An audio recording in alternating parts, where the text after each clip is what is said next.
கிறிஸ்துவில்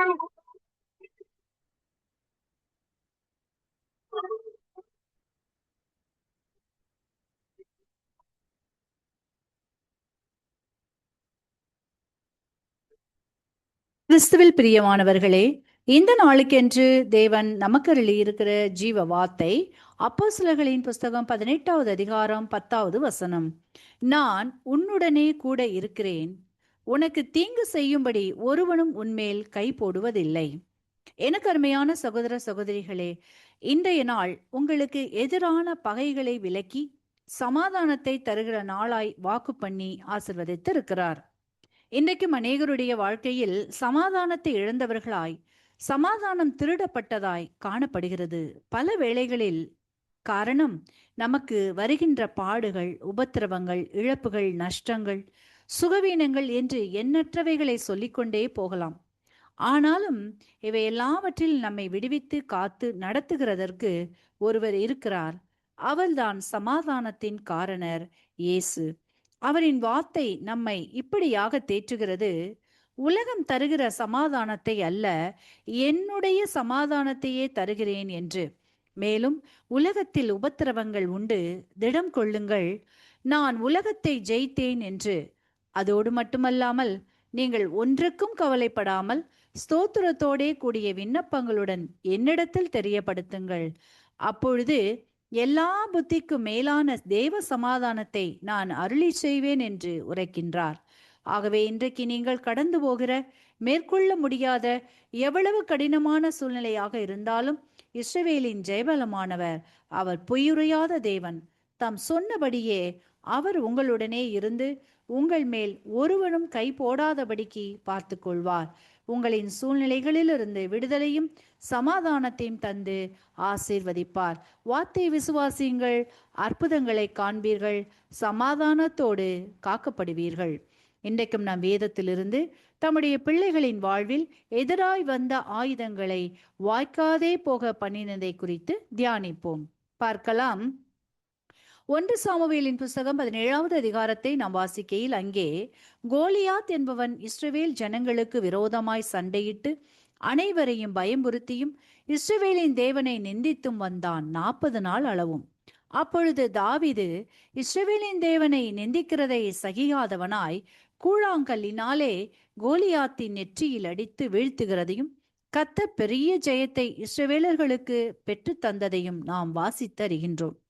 இன்றைக்கும் என கருமையானவர்களே, உங்களுடைய வாழ்க்கையிலும் கோலியாத்தை போன்ற சூழ்நிலைகள் உங்கள் பணியிடங்களில், குடும்ப உறவுகளில், சமாதானத்தில், பொருளாதாரத்தில், திருமணம், படிப்பு, குழந்தைக்காக காத்திருக்கிற காத்திருப்புகளில், சரீரத்தில் பலவீனப்படுத்துகிற வியாதிகளில் எல்லாம் அடிக்கடி உங்களை நிந்தித்து பயத்தையும் மன உளைச்சலையும் தந்து சமாதானத்தை இழக்க செய்கிறதே என்று திகைத்து போய் கலங்கி போய் இருக்கிறீர்களா? அவர் நியாயத்திற்கு ஜெயம் கிடைக்க பண்ணுகிறார். நெறிந்த நாளலை முறிக்காமலும் மங்கியெறிகிற திரியை அணைக்காமலும் உங்களை காக்கிறவராய் இருக்கிறார். ஆகவே கர்த்தர் இன்றைக்கு நீங்கள் எப்பக்கத்தில் நெருக்கப்பட்டு கொண்டு இருந்தாலும் ஒடுங்கி போக விடாமலும், கலக்கமடைந்து மனமுறிந்து போகாதபடிக்கும், கைவிடப்பட்டு விடாதபடிக்கும், தள்ளப்பட்டு போகாதபடிக்கும் உங்களை காக்கும்படி கர்த்தர் உங்களுக்காய் உங்கள் சூழ்நிலையாகிய கோலியாத்தை வென்று ஜெயத்தை பெற்றுத்தர இருக்கிறார். ஆகவே வார்த்தையை விசுவாசியுங்கள், அற்புதங்களை காண்பீர்கள். இன்றைய நாளிலும் இந்த வார்த்தையை கேட்டுக்கொண்டிருக்கிற உங்களில் யாரேனும் இயேசுவை அறியாமலும் விசுவாசியாமலும் கோலியாத்தை போன்ற சூழ்நிலைகளின் மத்தியில் கடந்து போய் கொண்டும் எப்படி மீள்வது என்று கலங்கி போயிருப்பீர்களானால் இன்றைக்கே உங்களை இயேசுவிடம் ஒப்புக்கொடுங்கள். அவரை விசுவாசியுங்கள், விடுதலையும் ஆசிர்வாதத்தையும் பெற்றுக்கொள்ளுங்கள். இந்த வார்த்தைகள் மூலமாக கர்த்தர் இன்று உங்களை ஆசீர்வதிப்பாராக. ஆமேன். நம்ம ஜெபிக்க போறோம். நல்ல தெய்வமே, இந்த நாள்ல எங்க கூட பேசியிருக்கிறீங்க. வார்த்தைகள் உங்களுடையது. மகிமை உண்டாவதாக இந்த அருமையான தருணத்துல. கர்த்தருடைய பரிசுத்த நாமத்திற்கு மகிமை உண்டாவதாக இந்த அருமையான தருணத்துல. கிறிஸ்து நாமத்தினாலே உங்களை சந்திப்பதில் மிகுந்த மகிழ்ச்சி அடைகிறேன். ஒரு காரியத்தை குறித்து தியானிக்க போகிறோம். சங்கீதம் 62:7 வாசிக்கலாமா? என் ரட்சிப்பும் என் மகிமையும் தேவனிடத்தில் இருக்கிறது, பெலனான என் கண்மலையும் என் அடைக்கலமும் தேவனுக்குள் இருக்கிறது. ஆமென், அல்லேலூயா. 2 விஷயத்த சொல்றாரு. ரட்சிப்பு, மகிமை யார்கிட்ட இருக்கா? தேவனிடத்துல இருக்கிறது. பெலனும் என் அடைக்கலமா யார்கிட்ட இருக்க? தேவனுக்குள் இருக்கிறது. எப்படி அருமையா சொல்லப்பட்டிருக்கு பாருங்களேன். ரட்சிப்பு என்பது என்னங்க? விடுதலை. உங்களுடைய விடுதலை, உங்களுடைய பிழைப்பு, நீங்க இப்ப வாழுகிற வாழ்க்கை, இதெல்லாம் கடவுள்ட்ட இருக்கு, ஆண்டவர்ட்ட இருக்கு, இயேசுகிட்ட இருக்கு இல்லைங்களா? மகிமை, உங்க மேல ஒரு மகிமையை கர்த்தர் வைத்திருக்கிறார். மகிமையே விழி, சுரமண்டலமே விழி அப்படின்னு எழுதப்பட்டிருக்கா. மகிமை, நம்ம மேல ஒரு மகிமை இருக்குல்ல, அவர் நம்ம மேல வைத்திருக்கிற ஒரு மகிமை. அது யார்கிட்ட இருக்குங்க? தேவனால தான் நமக்கு வரணும். இப்ப ஆமான் வந்து ராஜாட்ட பேசிட்டு இருக்காரு. அந்த நேரத்துல அதாவது ராஜா வந்து வேலைக்காரன்ட்ட பேசிட்டு இருக்காரு. இந்த மாதிரி என்ன நல்லது செஞ்சிருக்கான் ஒருத்தன். நான் சாகாதபடி என்ன காத்திருக்கிறான் ஒருத்தன். அப்ப அவனுக்கு நீங்க என்ன செஞ்சீங்க? அப்படின்னு கேட்குறாங்க. நான் இன்னும் ஒண்ணும் செய்யல. அப்படின்னோனே ஆமான் வாசல்ல நிக்கிறான். உள்ள வர சொல்லு. ஆமான்ட்ட கேட்குறாரு. எனக்கு ரொம்ப நல்லது பண்ணியிருக்கான். என்ன உயிரே காப்பாத்தியிருக்கிறான். அவனுக்கு என்ன செய்யறது? ஆமான்னு சொல்றாரு. நம்மள தான் நினைக்கிறார் போல இருக்குன்னு. ராஜா ஏற வேண்டிய குதிரை, அதுக்கப்புறம் அவருடைய வஸ்திரம், அவருடைய ராஜமுடி, அவருக்கு முன்னாடி அதுக்கு முன்னாடி போயிட்டு சொல்லிக்கிட்டே போணும். இவர் நல்லவர், நல்லவர் சொல்லிட்டே போணும். இப்படிலாம் சொல்லி தனக்கு கிடைக்கும்னு அவர் சொல்லிட்டு இருக்காரு. இந்த மகிமை யாருக்கு கிடைக்கும்னு நினைக்கிறாரு? தனக்கு கிடைக்கும்னு நினைக்கிறாரு. ஆனா இதெல்லாம் கேட்டுட்டு ராஜா சொல்றாரு, "போ, வாசற்படியில மொர்தெகாய்ன்னு ஒருத்தன் உட்கார்ந்திருக்கிறான் இல்லையா? அவனுக்கு நீ சொன்னபடியே செய்யின்றாரு." மகிமை எங்க போயிடுச்சுங்க? கர்த்தருடைய பிள்ளைக்கு போயிடுச்சு. ஆமென். இன்னைக்கு உலகம் அப்படிதாங்க. தனக்கு மகிமையை தேடிக்கொள்ளும். ஆனா கர்த்தருடைய பிள்ளைங்க தனக்கு மகிமையை தேட மாட்டாங்க. அது தானா வந்து சேரும். ஆமென். கர்த்தரிடத்தில் இருக்கிறது. ஆமென். அப்ப இன்னைக்கு பாருங்களேன், இருக்கிறது பெலனான என் கன்மலையும், என் அடைக்கலமும், பெலனான என் கன்மலை. யாருங்க அவர்தான்? கர்த்தராகிய இயேசு கிறிஸ்து இல்ல. அந்த கன்மலையும், என் அடைக்கலமும், உங்களுக்கு பாதுகாப்பு, உங்களுக்கு ஒரு செக்யூரிட்டி, உங்களுக்கு ஒரு சேஃப் எங்க இருக்குங்க? ஆண்டவருக்குள்ள இருக்குதாம். ஆண்டவருக்கு வெளிய இல்ல. மேல சொன்னது என்ன? ஆண்டவரிடத்துல இருக்குன்னு சொன்னாங்க. ஆனா இத சொல்லும்போது நல்லா கவனிங்க. ஆண்டவருக்குள் அப்படின்னு எழுதப்பட்டிருக்கு. அப்படின்னா, இன் காட் இன் அவருக்குள்ள இருக்கிறது. உங்களுக்கு பெலன்னாலும், உங்களுக்கு அடைக்கலனாலும் எங்க தான் இருக்கு? அவருக்குள் இருக்கிறது. ஆமென். அல்லேலூயா. மோசே மரித்தபோது கர்த்தர் அவரை தனக்குள் அடக்கம் பண்ணி கொண்டார் அப்படின்னு வேதத்துல வாசிக்கிறோம் இல்லையா? அது எவ்வளவு பெரிய பாக்கியம் இல்ல? கர்த்தரே ஒரு மனுஷனை தனக்குள்ள வச்சுக்கிட்டாராம்.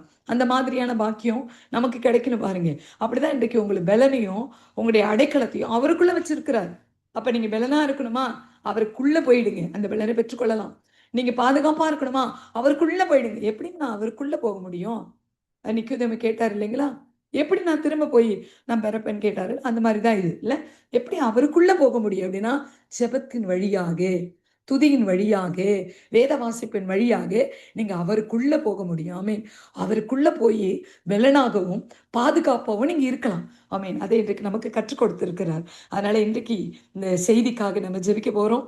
நல்ல தெய்வமே இந்த நாள்ல எங்க கூட பேசியிருக்கிறீங்க. வார்த்தைகள் உம்முடையது. அதிலிருந்து வருகிற எல்லா காரியமும் உடையது. கர்த்தாவே பேசின வார்த்தைகள நினைக்கிறோம். ஆண்டவரே, ரட்சிப்பும், மகிமையும் உங்ககிட்ட இருக்குப்பா. ஆனா பெலனும், அடைக்கலமும் உங்களுக்குள்ள இருக்குப்பா. அதை இன்னைக்கு உணர்ந்தவங்களா நாங்க ஜெபித்திருக்கிறோம்.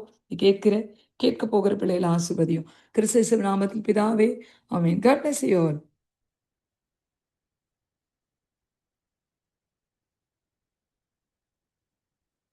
கிறிஸ்துவுக்குள் பிரியமான சங்கமம் தமிழ் கிறிஸ்தவ வானொலி நேயர்களுக்கு அன்பின் வாழ்த்துக்கள். இன்றைய மன்னா.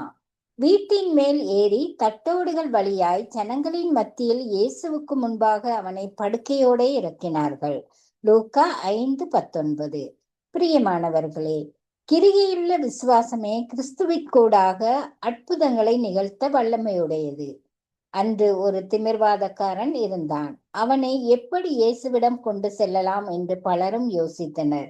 அவனுடைய 4 நண்பர்கள் அவனை ஒரு பாயில் வைத்து 4 மூலைகளிலும் கயிறுகளை கட்டி தூக்கி சென்றனர். இயேசு இருந்த வீட்டிற்கு சென்றபோது வாசலில் மிகுந்த ஜன நெரிசல் இருந்தது. வீட்டிற்கு வெளியே இருந்த படிக்கட்டுகள் வழியாக மட்டுமே கூரைக்கு செல்ல முடிந்தது. ஆகையால் அவர்கள் கூரையை திறந்து தமது நண்பனை இயேசு இருந்த இடத்திற்கு இறக்கினார்கள். இவ்விதமாக அவரிடம் கொண்டு வரப்பட்டவனை பார்த்த இயேசு, மகனே, உன் பாவங்கள் மன்னிக்கப்பட்டன என்றார். பின்னர் உன் படுக்கையை எடுத்துக்கொண்டு நட என்றார். உடனே அவன் தேவனை மகிமைப்படுத்தியவனாக எழுந்து நடந்தான். முறுமுறுத்த பரிசேயர்களின் வாய்கள் அடைக்கப்பட்டன. இதை கண்ட மக்கள் அனைவரும் ஆச்சரியமடைந்தனர். கர்த்தருடைய பிள்ளைகளே, உங்கள் வாழ்க்கையிலும் ஆண்டவர் அற்புதங்களை செய்ய விரும்புகிறார். முதலாவது, நீங்கள் எந்த சவாலையும் எதிர்கொள்ள வேண்டியிருந்தாலும் அவர் மேல் உறுதியான விசுவாசம் உண்டா? இரண்டாவது, அவர் இருக்கும் இடத்தில் நீங்களும் இருக்க விரும்புகின்றீர்களா? மூன்றாவது, அவர் சொல்வதன் படி எழுந்து விசுவாசத்தோடு செயல்பட தயாராகின்றீர்களா? கிரியை இல்லாத விசுவாசம் செத்ததென்பதை நாங்கள் உணர்ந்து கொள்ள வேண்டும். அற்புதங்கள் எம் வாழ்க்கையிலேயே வெளிப்படும் வேண்டுமானால் ஆவிக்குரிய வாழ்க்கையை புதுப்பித்துக் கொள்ள வேண்டும். இயேசுதாமே இந்த வார்த்தைகளை கொண்டு உங்கள் ஒவ்வொருவரையும் நிறைவாக ஆசீர்வதிப்பாராக. ஆமென். God bless you. May 26, Thursday. Today the word of God, Psalm 119, verse number 49 says, "Remember the word unto the servant upon which thou hast caused me to hope." இன்றைய வேத வார்த்தை சங்கீதம் 119 அதிகாரம் 49வது வசனம், 14ஆம் தேதி மே மாசம் வியாழக்கிழமை. நீர் என்னை நம்பின வசனத்தை உமது அடியேனுக்காக நினைத்தருளும் என்று கர்த்தருடைய வார்த்தை இந்த நாட்களை நமக்கு சொல்லுகிறதை பார்க்கிறோம். கர்த்தருடைய வார்த்தை இந்த நாட்களை நமக்கு சொல்லுகிற காரியம், நீர் என்னை நம்பின வசனத்தை உமது அடியேனுக்காக நினைத்தருளும்.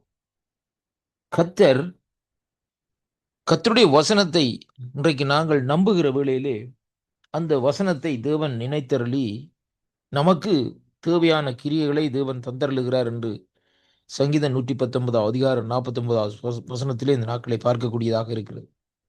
அருமை பிள்ளைகளே, நாங்கள் இந்த நாட்களிலே கர்த்தருடைய நாமத்தினாலே எந்த வசனத்தை இந்த நாட்களிலே நாங்கள் நம்பி அந்த வசனத்தை தியானிக்கிறோமோ அந்த வசனத்தின்படி இந்த நாட்களிலே தேவன் நமக்கு அந்த வசனத்தை தந்தருளி நம்மை ஆசீர்வதிக்கிற வார்த்தையாக இந்த நாட்களில் இருக்கிறதை இன்றைக்கு நாங்கள் பார்க்கக்கூடியதாக இருக்கிறது. கிறிஸ்துவுக்குள் அன்பான அன்பு பிள்ளைகளே, முதலாவது நாங்கள் கர்த்தருடைய வார்த்தையை இந்த நாட்களிலே நம்ப வேண்டும். வார்த்தைகள் வேதம் சொல்லுகிறது, அது ஜீவனும் வல்லமையும் உள்ள வார்த்தையா, இருபுறமும் கருக்குள்ள பட்டயமாக அந்த நாட்களில் இருக்கிறதாம் என்று சொல்லி இன்றைக்கு நாங்கள் பார்க்கிறோம். அப்படியானால் அந்த வார்த்தைகள் நம்முடைய வாழ்க்கையிலே ஒரு திருப்பத்தையும் நம்முடைய வாழ்க்கையில் ஒரு மாற்றத்தையும் இந்த நாட்களிலே கொண்டு வருகிற வார்த்தையாக இந்த நாட்களில் இருக்கிறது. அந்த வார்த்தைகளை நாங்கள் அனுதினமும் நினைவு கூறுகிற வேளையிலே, அந்த வார்த்தையை அனுதினமும் நாங்கள் நம்புகிற வேளையிலே, அதே வசனத்தின் ஊடாகத்தான் தேவன் இன்றைக்கு நம் ஒவ்வொருவரையும் நடத்தி வருகிறார் என்று சொல்லி இன்றைக்கு நாங்கள் பார்க்கிறோம். கர்த்தருடைய வார்த்தையை இந்த நாட்களை நாங்கள் தியானிக்கிற வேளையிலே எந்த வசனத்தை அறிக்கை செய்கிறோமோ, எந்த வசனத்தை நினைவு கூறுகிறோமோ, எந்த வசனத்தை இந்த நாட்களை நாங்கள் தியானிக்கிறோமோ, அந்த வார்த்தை தான் இந்த நாட்களிலே நமக்கு இந்த நாட்களிலே அங்கே நம்முடைய வாழ்க்கையிலே ஒரு மாற்றத்தையும் ஒரு திருப்பத்தையும் இந்த நாட்களிலே கொண்டு வருகிறது என்பதை இன்றைக்கு நாங்கள் காணக்கூடியதாக இருக்கிறது. ஏனென்றால் அந்த வசனத்தின் ஊடாகத்தான் இன்றைக்கு தேவனிடத்திலே நாங்கள் விசுவாசத்தை வைத்து நம்முடைய விசுவாசம் நமக்குள்ளே இந்த நாட்களிலே பெருகி கொண்டு போகிறதை அங்கே காணக்கூடியதாக இருக்கிறது. அன்பு பிள்ளைகளே, விசுவாசம் இல்லாமல் தேவனுக்கு பிரியமா இருப்பது பிரியமான காரியம் என்று கர்த்தருடைய வார்த்தை இந்த நாட்களை நமக்கு சொல்லுகிறது. அப்படியானால் நாங்கள் முதலாவது தேவனுடைய வார்த்தைகளை, தேவனுடைய காரியங்களை அந்த நாட்களை விசுவாசிக்க வேண்டும். இந்த வார்த்தையின்படி என்னை நடத்துவார், இந்த வார்த்தையின்படி என்னை இந்த நாட்களை தேவன் இந்த நாட்களை ஆசீர்வதிப்பார் என்று விசுவாசித்தால் அங்கே தேவன் அந்த வார்த்தைகளை நினைந்தருளி நமக்கு கிரியைகளை செய்வார். ஆபிரகாம் விசுவாசித்தார். அருமையான கர்த்தருடைய பிள்ளைகளை, வேதம் சொல்லுகிறது, வானத்து நட்சத்திரங்களை கடற்கரை மணலையும் இந்த நாட்களில் எடுத்து பாருங்கள் என்று சொல்லி இந்த நாட்களில் வேதத்திலே பார்க்கிறோம். அருமையான கர்த்தருடைய பிள்ளைகளே, வேதத்திலே ஆபிரகாமை அழைத்த தேவன் 12ஆம் அதிகாரத்திலே அந்த ஆசீர்வாதத்தை கொடுக்கிறார். இந்த ஆசீர்வாதங்களில் அந்த வார்த்தைகளை, அந்த வாக்குத்தத்தங்களை ஆபிரகாம் விசுவாசித்தார். அதன்படியே தேவன் அவரை ஆசீர்வதித்து காரியங்களை செய்தார் என்று சொல்லி பார்க்கிறோம். அதே விதமாக முதலாவது நாங்கள் கர்த்தருடைய வார்த்தையை இந்த நாட்களிலே நாங்கள் விசுவாசிக்க வேண்டும். அப்பொழுதுதான் இந்த நாட்களிலே அவர் நம்மை மறுபடியும் இந்த நாட்களிலே நினைவு கூர்ந்து இந்த நாட்களிலே நமக்கு கிரியைகள் நடப்பிக்கிற தேவனாய் இருக்கிறதை இங்கே பார்க்கிறோம். அதைத்தான் ஆங்கில வேதாகமம் சொல்லுகிறது, remember the word and the servant. ஆண்டவரே, உம்முடைய ஊழியக்காரனுக்காக நீர் கொடுத்த அந்த வார்த்தையை, உம்முடைய ஊழியக்காரனே நீர் வைத்துக்கிற அந்த வார்த்தையை இந்த நாட்களிலே நீர் தயவு செய்து நினைவு கூறும் என்று சொல்லி இந்த நாட்கள். ஏனென்றால் அந்த வார்த்தை, நீர் என்னை நம்பின வசனத்தை, அதாவது அந்த வார்த்தை ஊடாக இந்த நாட்களிலே நான் உம்மை நம்பி இருக்கிறேன் அருமையான பிள்ளைகளை இந்த நாட்களே என்று இந்த நாட்களை அறிக்கை செய்ய வேண்டும். அப்படியாக நாங்கள் அறிக்கை செய்கிற வேளையில தான் the word of God until Do something in our family, our life, our own life. அருமையான கர்த்தருடைய பிள்ளைகளே, கர்த்தருடைய வார்த்தை இந்த நாட்களிலே அப்படியாகத்தான் நம்முடைய வாழ்க்கையிலே, நம்முடைய குடும்பத்துக்குள்ளே சில காரியங்களை செய்யும். இந்த வாக்குத்தத்தம் இன்றைக்கு ஆசீர்வாதமாக இருக்கும் என்று நான் விசுவாசிக்கின்றேன். வாக்குத்தத்தத்தை விசுவாசியுங்கள், தேவனிடத்திலே திரும்புங்கள், அவருடைய வார்த்தையை இந்த நாட்களில் நினைவு கூறுங்கள். கர்த்தருடைய வார்த்தை இந்த நாட்களிலே உங்களுடைய வாழ்க்கையில் ஒரு திருப்பத்தை கொண்டிருக்கும். The word of God going to change your life and do something in your life. May the God bless you. கர்த்தர் தாமே உங்களை ஆசீர்வதிப்பாராக என்று ஆண்டவரும் என் இரட்சகருமாக இருக்கிற இயேசு கிறிஸ்துவின் நாமத்திலே வாழ்த்தி ஆசீர்வதிக்கிறேன். கர்த்தருக்கே மகிமையும் கனமும் துதியும் புகழும் உண்டாவதாக. விசுவாசிக்கிறவன் தேவனுடைய மகிமையை காண்பான் என்று வார்த்தை சொல்லுகிற பிரகாரம் விசுவாசித்து அவருடைய மகிமையை இந்த நாட்களிலே காணுவோம், அவரிடத்திலே திரும்புவோம். கர்த்தர் எங்களோடு கூட இருப்பாராக. ஆமேன், ஆமேன்.